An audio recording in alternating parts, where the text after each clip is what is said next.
నా పేరు యలమంచిలి బాలరాజు, జనసేన పార్టీ మమ్మనవరం నియోజకవర్గం. రేపు జరగబోయే 12వ ఆవిర్భావ దినోత్సవానికి పిఠాపురంలో జరగబోయే యావత్ ఆంధ్రప్రదేశ్ నుంచి మరియు పక్క రాష్ట్రమైనటువంటి తెలంగాణ నుంచి మన జనసేన నాయకులు, కార్యకర్తలు చాలా పెద్ద సంఖ్యలో రాబోతున్నారు. ఈ కార్యక్రమానికి మన జనసేన అధ్యక్షులు పవన్ కళ్యాణ్ గారు చేయబోయే కార్యక్రమాల్లో ప్రజలకి ఆయన ఏ సందేశం ఇవ్వాలనుకుంటున్నారో వాటి కోసం ప్రజలందరూ ఎదురు చూస్తున్నారు. దీన్ని పవన్ కళ్యాణ్ గారు యువతకి మీరు ఇచ్చే సందేశాన్ని బట్టి మన పార్టీ ముందుకెళ్తుందని చెప్పేసి నా ప్రగాఢ విశ్వాసం. మరి ఈ నిరుద్యోగ యువతీ యువకులకి మీరు ఇవ్వబోయే సందేశాన్ని బట్టి మన పార్టీ ముందుకెళ్తుందని నేను గాఢంగా నమ్ముతున్నాను.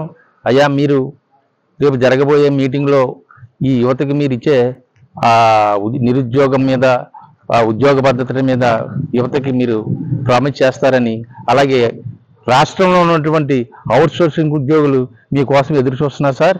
అది వారికి మీరు ఇచ్చే భరోసాను బట్టి ఆధారపడి ఉంటుంది. వారికి ఇప్పటికే చాలా వయసు మీద పడి మీరు ఏదన్నా వారికి హామీలు ఇస్తారేమని ఎదురు చూస్తున్నారు. మరి మీరు తప్పనిసరిగా రేపు రాష్ట్రంలో తరపున, అలాగే వివిధ రాష్ట్రాల నుంచి వచ్చే వారు అందరికీ కూడా మీరు సరైనటువంటి అవగాహన ఇస్తారని చెప్పి ఎదురు చూస్తున్నాం సార్. అందరికీ నమస్కారం. నా పేరు రావూరి నాగేంద్ర ప్రసాద్ నాగబాబు, రాజోల్ తాలూకా బీసావర గ్రామ ఉప సర్పంచ్ను. ఈరోజు రేపు 14వ తారీఖున జరగబోయే జనసేన ఆవిర్భావ సభ జనం అందరూ తరలి వచ్చి 20 లక్షల మందితో జనం ప్రాంగణంలో నిండిపోతారని భారీ అంచనాలతో ప్రథమంగా ఫస్ట్ గుండా మన పవన్ కళ్యాణ్ గారు ఉప ముఖ్యమంత్రి అయిన తర్వాత ఫస్ట్ గుండా జరగబోయే 12వ ఆవిర్భావ సభకు వేలాది మంది, లక్షలాది మందిలో వచ్చి ఈ సభను జయప్రదంగా చేయాలని కోరుకుంటూ, పోలీసు వారు, హెల్త్ వారు అందరూ సహకరించాలని కోరుకుంటూ, మీ రావూరి నాగబాబు, జనసేన ఉప సర్పంచ్, బీసావర గ్రామం. నమస్కారం అండి. నా పేరు లింగోల్ పండు, మాది అమలాపురం నియోజకవర్గం, అమలాపురం రూరల్ మండల జనసేన పార్టీ అధ్యక్షుడిని. రేపు మార్చి 14వ తారీఖున జరగబోయే 12వ ఆవిర్భావ దినోత్సవం సందర్భంగా ఆ రోజు ఒక ఆంధ్ర రాష్ట్ర ప్రజలందరికీ ఒక పండగ వాతావరణం నెలకొల్పలే ఉంటుంది. ఎందుకంటే ఈ 11 సంవత్సరాలు ఒక ఎత్తు అయితే, రేపు జరగబోయే 12వ ఆవిర్భావ దినోత్సవ సభ అధికారంతో జరగబోతుంది. అది అలాగే దేశవ్యాప్తంగా కూడా ఒక పండగ వాతావరణం నెలకొల్పేలాగా రేపు పిఠాపురం చిత్రాల్లో ఉంటుందని చెప్పని తెలియజేస్తున్నాను. అదేవిధంగా మా అధినాయకుడు 2014లో జనసేన పార్టీ స్థాపించారు. ఈ 11 సంవత్సరాలు ఈ ఆవిర్భావ సభలో ఎలా జరుపుకున్నారో ఆల్రెడీ చూశారు ప్రజలందరూ కూడా. ఈసారి అధికారంతో నిజంగా ఒక పండగ వాతావరణం, ఒక తిరునాళ్ళు, మహాకుంభమేళ ఎలా జరిగిందో ప్రయాగరాజ్లో, అలాగే పిఠాపురంలో రేపు 14వ తారీఖున ఆవిర్భావ దినోత్సవం కూడా కుంభమేళాన్ని తలపించేలా జరుగుతుందని చెప్పని మీ అందరికీ తెలియజేస్తున్నాను. ఎందుకంటే అధినాయకుడు రాష్ట్ర శ్రేయస్సు కోసం ఎంత ఆలోచించారో, ఆయన ఆలోచనలకు మేము కూడా అలాగే ప్రయాణం చేసాం. ఆయన మాటలను తూచా తప్పకుండా మేము ప్రజల్లోకి వెళ్ళాం. అందుకోసం అధికారమే ధ్యేయంగా కాకుండా ప్రజా శ్రేయస్సు, ఆంధ్ర రాష్ట్ర భవిష్యత్తు ఆలోచించే కోసం చెప్పిన కూటమికి ఆయన మద్దతు పలికారు. అయినా కూడా మేము సీట్లు తక్కువ వచ్చినా కూడా ఆయన ఏదైతే అది శిరసావహించి పనిచేసాం. రాబోయే రోజుల్లో ఈ జనసేన పార్టీని ఒక మహాశక్తిగా చూస్తామని చెప్పని మేమందరం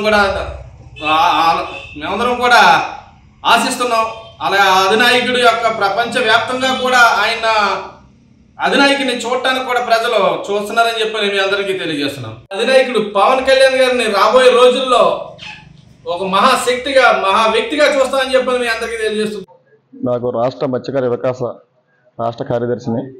కానీ ఈరోజు 12వ జనసేన ఆవిర్భావ దినోత్సవ కార్యక్రమానికి జనసేన పార్టీ కార్యక్రమం నుంచి మొత్తం అన్ని గ్రామాల నుంచి భారీ ఎత్తున వెళ్ళాలని చెప్పేసి మా మత్స్యకార అగ్నికుల క్షత్రియ చిలకలపూడి పాపారావు గారు, రాష్ట్ర చైర్మన్ గారు ఆధ్వర్యంలో మేమందరం మా గ్రామాలన్నీ తిరగడం జరిగింది. ఈ రోజుని 14వ తారీఖుని అన్ని గ్రామాల నుంచి కూడా అగ్నికుల క్షత్రియ అన్ని గ్రామాల నుంచి కూడా భారీ ఎత్తున వెళ్ళాలని చెప్పేసి మేము అందరూ తీర్మానం చేసుకుంటూ వెళ్ళాలని కోరిక చేసుకుంటూ ఆ కార్యక్రమాన్ని, ఆ సభని భారీ ఎత్తుని జయపాలన చేయాలని కోరుకుంటూ చెప్తున్నాను. అందరికీ నమస్కారం అండి. నా పేరు కంచిపల్లి సత్యనారాయణ, ఎలియా సభ్యులు, జనసేన పార్టీ అమలాపురం. నిజంగా ఒక అద్భుతమైన పార్టీ జనసేన పార్టీ. మాలాట జన సైనికులకు అందరికీ కూడా చెప్పుకుని గర్వించి చెప్పుకోగల వ్యక్తి ఎవరైనా ఉన్నారంటే ఈ ప్రపంచ చరిత్రలోనే పవన్ కళ్యాణ్ గారు. అలాంటి పవన్ కళ్యాణ్ గారి దగ్గర మేము పనిచేయడం అంటే మాకు పదవులు అక్కర్లేదు, ఏమక్కర్లా. ఆయన కండవా వేసుకుని మేము బజార్లోకి వెళితే, మార్కెట్లోకి వెళ్తే మార్కెట్లో దానికి ఉన్న విలువ అసలు వెళ్ళలేనిది, కొనలేనిది. అలాంటి వ్యక్తి దగ్గర మేము పనిచేస్తున్నామంటే మేము చాలా ఆనందంగా సంతోషంగా ఉన్నాం. ఈరోజు హలో అమలాపురం చలో పిఠాపురం అనే కార్యక్రమాన్ని మొత్తం నాయకులందరూ ఐకమత్యంతో ముందుకు తీసుకెళ్లాలనే కృత నిశ్చయంతో ఇక్కడ నుంచి ఒక 30-40 బస్సులు, ఒక 100 కార్లు, 500 మోటార్ సైకిళ్ళు పెట్టి ఒక ర్యాలీగా అమలాపురం నియోజకవర్గం నుంచి బయలుదేరాలని చెప్పి మేము మా నాయకులందరం కూడా నిర్ణయించుకున్నాం. ఆ నిర్ణయాన్ని విజయవంతం చేసి అమలాపురం ప్రత్యేకతని కళ్యాణ్ గారికి కానీ పార్టీకి కానీ చూపించాలని కృత నిశ్చయంతో మేమందరం కూడా ఈ ఎండనక వాననక అందరం కూడా పనిచేస్తున్నారు మా నాయకులందరం కూడా. అలాంటి కార్యక్రమాన్ని విజయవంతంగా హలో అమలాపురం చలో పిఠాపురాన్ని విజయవంతంగా పూర్తి చేస్తామని చెప్పి మేమందరికీ కూడా మేము కోరి ప్రార్థించి ప్రతి ఇంటికి వెళ్ళి మేము ప్రతి కార్యకర్తని కానీ, వీర మహిళలు కానీ, ఇతర పార్టీ నాయకులు కానీ అందరినీ కూడా రండి, మీరు ఒక్కసారి మా పార్టీ ఏంటో చూడండి, జనసేన పార్టీలోకి మీరు వస్తే ఆ గౌరవం వేరు అనే పరిస్థితిలో బొట్టు పెట్టి మరీ మేము పిలిచి ప్యాంప్లెట్ ఇచ్చి పిలుస్తున్నాం. అలాంటి కార్యక్రమాలు, వినూత్న కార్యక్రమాలు ఎన్నో చేయటానికి మేము అందరం సిద్ధంగా ఉన్నాం. ఆయన ఇచ్చిన భరోసాయే మాకు ఈ ధైర్యాన్ని, సాహసాన్ని ఇచ్చినాయని చెప్పి సగర్వంగా మేము తెలియపరుచుకుంటున్నాం. నమస్కారం.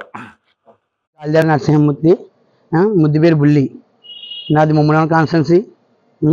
ఈ 12వ ఆర్బీఓ దినోత్సవం సందర్భంగా ఇవే మా శుభాకాంక్షలు. ఈ ముమ్మడి కాన్స్టిట్యున్సీ నుంచి ఆర్బీఓ దినోత్సవానికి సుమారు 1,00,000 నుంచి 80,000 మయంగా జనాల్ని తరలిస్తున్నాం. పవన్ కళ్యాణ్ గారు ఈ ఆర్బీఓ దినోత్సవంలో మాకు ఏమి చెప్తారు అనే దాని మీద ఎదురు చూస్తున్నాం. ప్రతి మండలం నుంచి ఒక 40,000, 30,000 మంది కాట్రేకోన మండలం, ముమ్మడివరం మండలం, ఐపోలవరం మండలం, తాళరేవు మండలం నుంచి దగ్గరగా 1,00,000 మంది వెళ్తారు. ఆర్బీఓ దినోత్సవానికి పవన్ కళ్యాణ్ అభిమానులు అందరూ కలిసి సొంత నిధులతో స్వయంగా ముమ్మడి కాన్స్టిట్యున్సీ స్వయంగా బయలుదేరుతున్నారు.